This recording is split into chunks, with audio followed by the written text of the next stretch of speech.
Hi everyone. Some more questions for the preparation of SAT-GRE GMAT quantitative type of mathematics question. Aptitude type of mathematics. They demand simply understanding to solve them, to negotiate them without wasting time. It's our question number title having equation and inequalities. Question number 1. The sum of two numbers is 13. The sum of two numbers is 13 and their product is 30. What is the sum of their squares? We have given sum of two numbers. Sum of two numbers is 13 and their product is equal to 30. Product is equal to 30. Find sum of their squares. Sum of the squares, all the numbers. That's our question that's given to us. We have to negotiate this question. Sum of two numbers is 13. Product is 30. Sum of their squares. If one can apply a good aptitude, good IQ, 30 is the product, 13 is the sum. One can easily conclude that one number is 3, other number is 10. One number is 3, other number is 10. 3 plus 10 is 13. 3 times 10, it is 30. Both of these equations, just simply plug in them. 3 square plus 10 square, 3 square 9, 10 square 100, it will become 109. It will become 109. If you want to follow the pattern, let's see and find out. That's the way to solve this. Suppose the numbers are x and y, their sum is 13 and the product, their product xy is equal to 30 and their product is equal to 30. We are interested in the value of sum of their squares.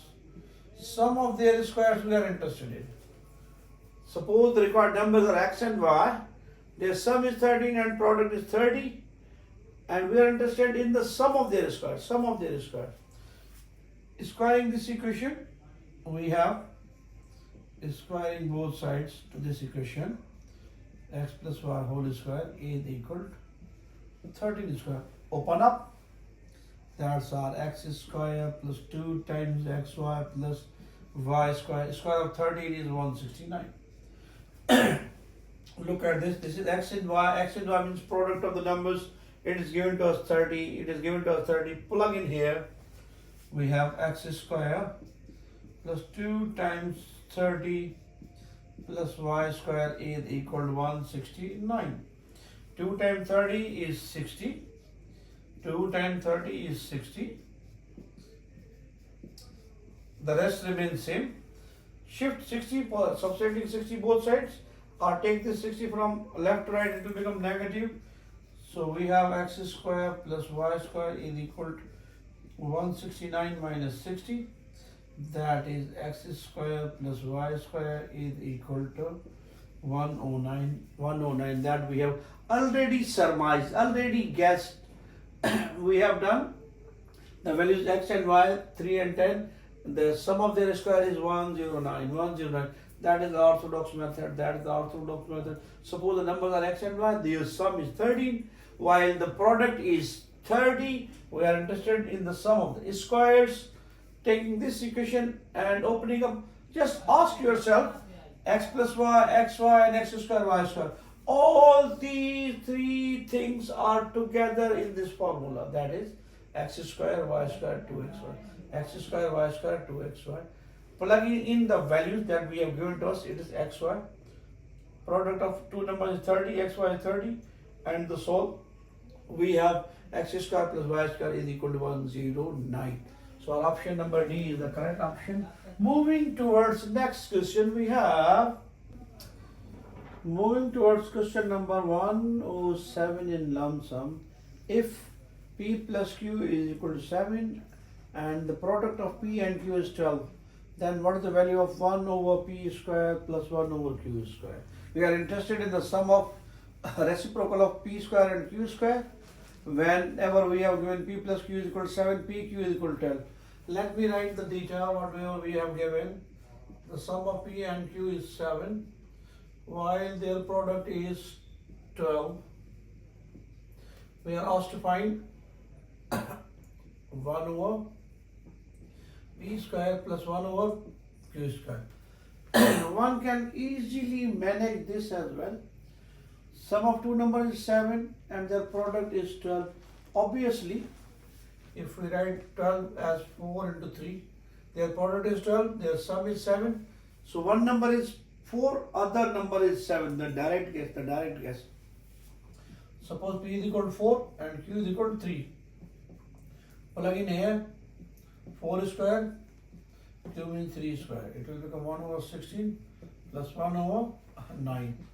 Multiply them, 16 times 9, 9 plus 16. Taking LCM, it will become 25 over 144. 25 over 144, it is our answer in that case. If you want to follow the more orthodox path, let's see and find out. We are interested in the value of 1 over P square plus 1 over Q square. Taking LCM, P square Q square, we have Q square P square. We have the value of product P and Q. We can easily plug in here P times Q, that's equal to 12, 12 square is equal to 144. We are going to have the same denominator. Now there is a conjecture or brawl of how to find value of P square Q square. Again same, squaring this as well as utilizing this formula, we are in a position to find the value of P square and Q square. As we have given as P plus Q, the sum of P and Q is 7. Squaring both sides, we have P plus Q is the squared, 7 squared. It will become P square plus 2 times PQ plus Q square. Square of 7 is 49. Here PQ is given to us, that's 12. Plug in the value of PQ. 2 times 12 plus Q square is equal to 49. 2 times 12 is 24 plus Q square 49 same. Subtracting both sides 24 or shifting 24 from left to right, changing the symbol, we have P square plus Q square is equal to 49 minus 24. That's our 25. So we have P square plus Q square is equal to 25 and PQ is given to us 12. Plug in here the values. P square plus Q square is equal to 25 while PQ is 12. There is P square Q square, 12 square. So we have 25 over all divided by 144. 144. That is the same. Both values are same. Either to switch over to this technique or follow to orthodox path. It's up to you. In both cases, we arrive at the same result. Moving towards next question, question number next. That's 108. What is given to us? If 2x plus 3y is equal to 11 and 3x plus 2y is equal to 9, then what is the value of x plus y? 2x plus 3y is equal to 11 while 3x plus 2y is equal to 9. We are asked to find the value of the sum of x and y, sum of x and y. Here, one is the traditional method, solve for xy by solving simultaneous linear equations, or there is a honey trap, just simply add them, it will become 2x plus 3x, 5x. 3y plus 2y, it will become 5y. And 11 plus 9, that's our 20. Taking 5 common, we have x plus y is equal to 20. Dividing both sides by 5, we are going to have 20 divided by 5. That is x plus y is equal to 4. They are the simple tip to solve this. Such type of question mostly present in the good standard exams where it is not necessary to find the individual value of x and y. On the other hand, just simply inspect the situation, add or subtract, and you are going to get the sum of x and y direct without solving for individually for x and y.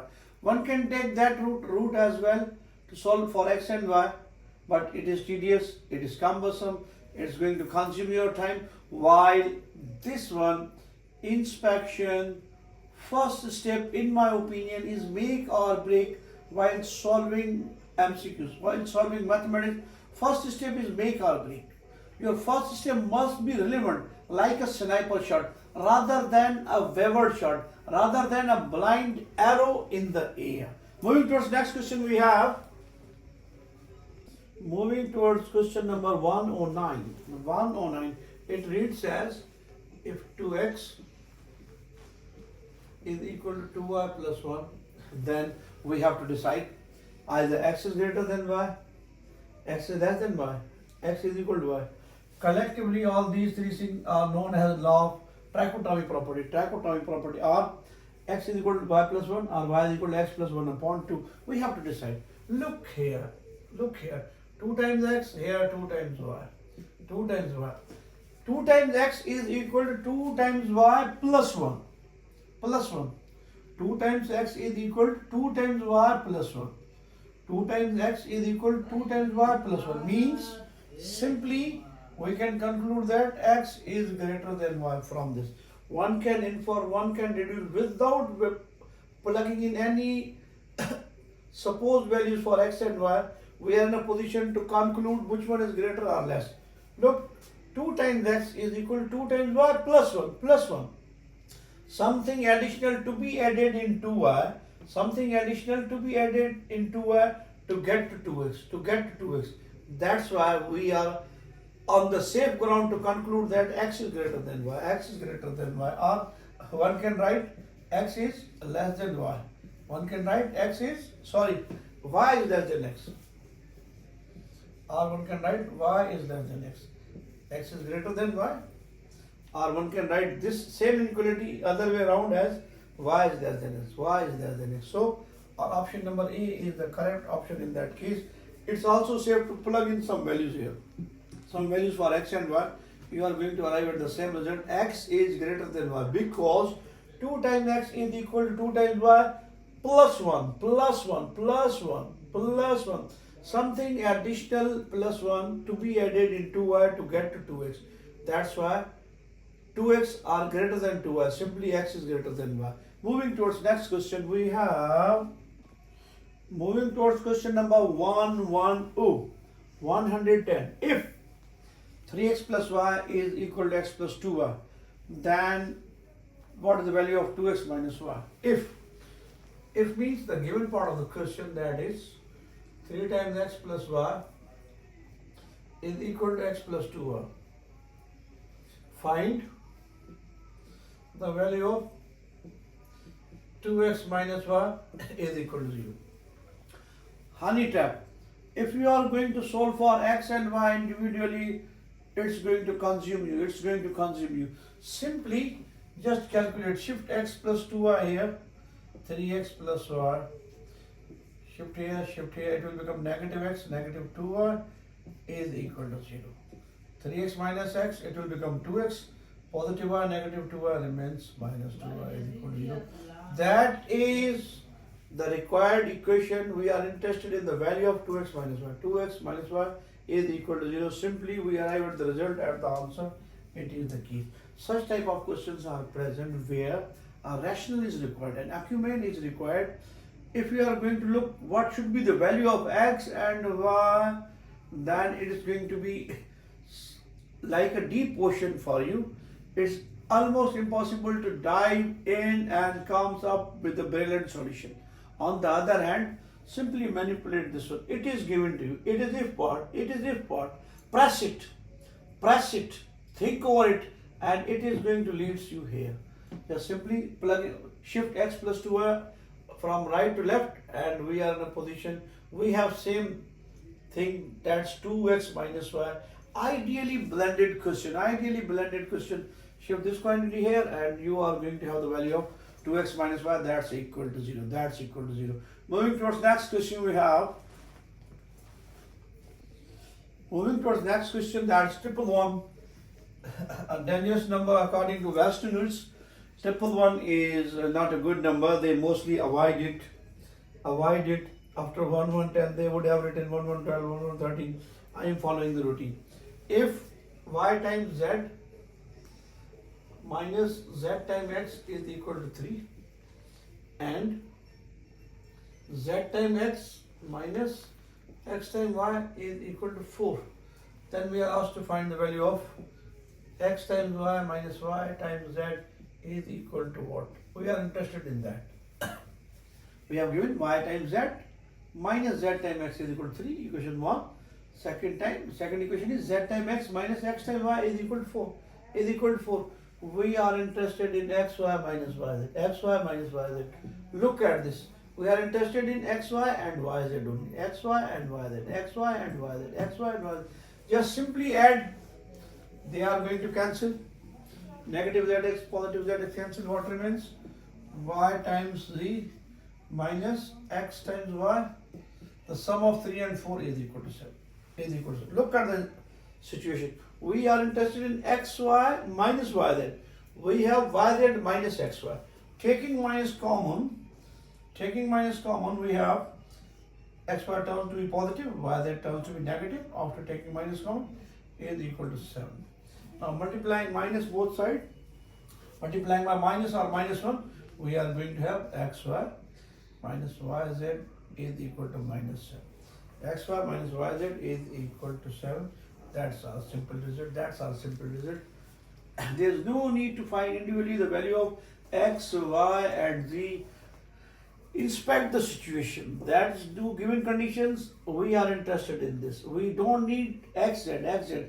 If you simply add them, xz is going to be no more. The required quantity y times z and x times y, they both are present in the equation that we are asked to find its value, but we have yz minus xy equal to 7. Simply taking minus common or multiplying by minus row, we have x times y minus y. The difference of x times y and y times z is equal to minus 7. Moving towards next question, that's 112. Suppose 1 upon a square minus 1 upon b square is equal to 1 upon c. 1 upon a square minus 1 upon b square is equal to 1 upon c. And the product of ab is equal to root c. The product of a and b is equal to root c. While c is positive, and a is less than b. A is less than b. We are asked to find the average of A and B. Average of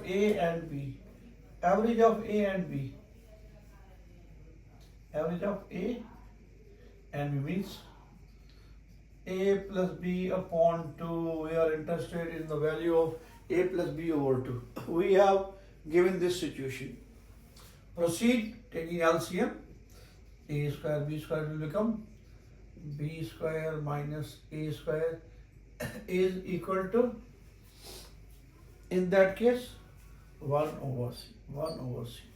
Here B square minus A square we have, and here A square B square.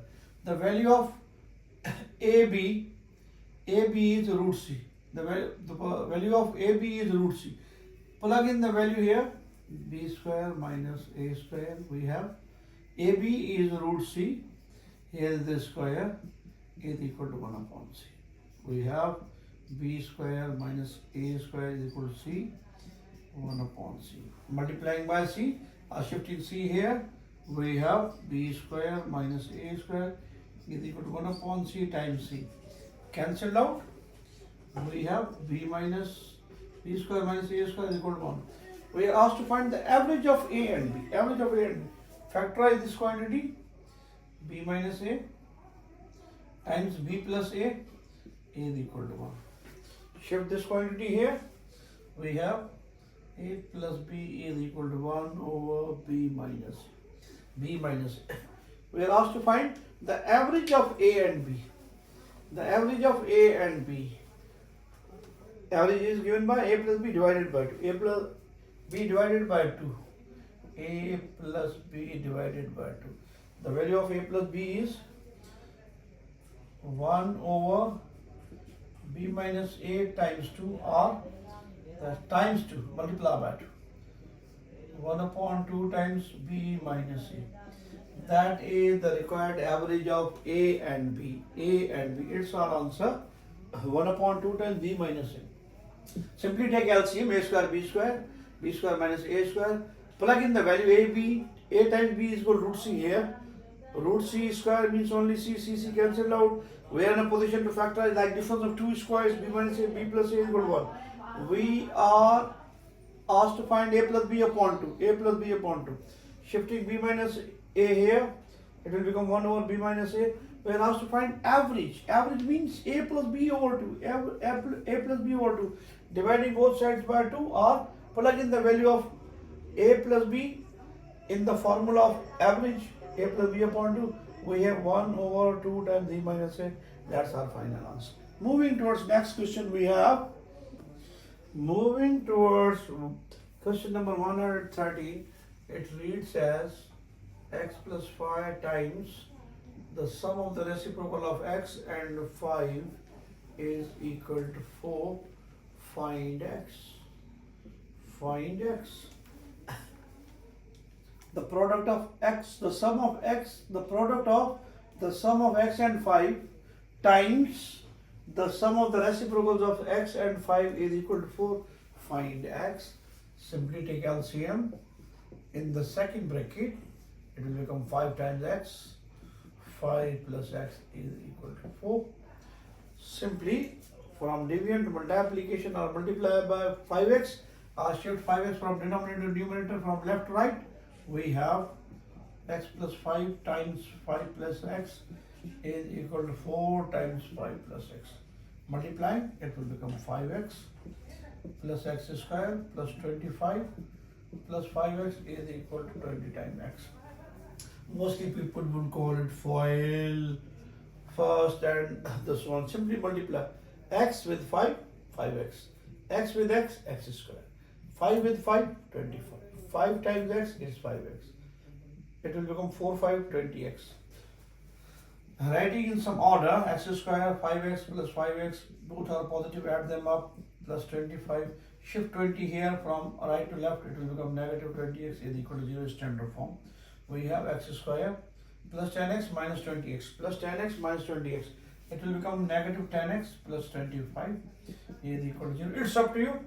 Apply quadratic, middle term breakup, or it is the whole square perfect square formula 2 times x times 5 plus 5 square. That's it. Can be compressed or written in compact form as x minus 5 whole square. Taking square root both sides, we have x minus 5 whole square is equal to square root of 0, cancelled out. X minus 5 is equal to 0. So x is equal to 5 in that case. Or one can take a different approach. From here, 5 5 are 25. Negative 5x, it will become negative 10x. Middle term breakup, negative 5x plus 25. Taking common from the first pair, x, that means x minus 5 common, we have x minus 5. Both brackets are identical, we are good to go. We have x minus 5 times x minus 5 is equal to 0. Solving for either or, both brackets are identical, x is equal to 5 is the answer in that case as well. See you in the next frame.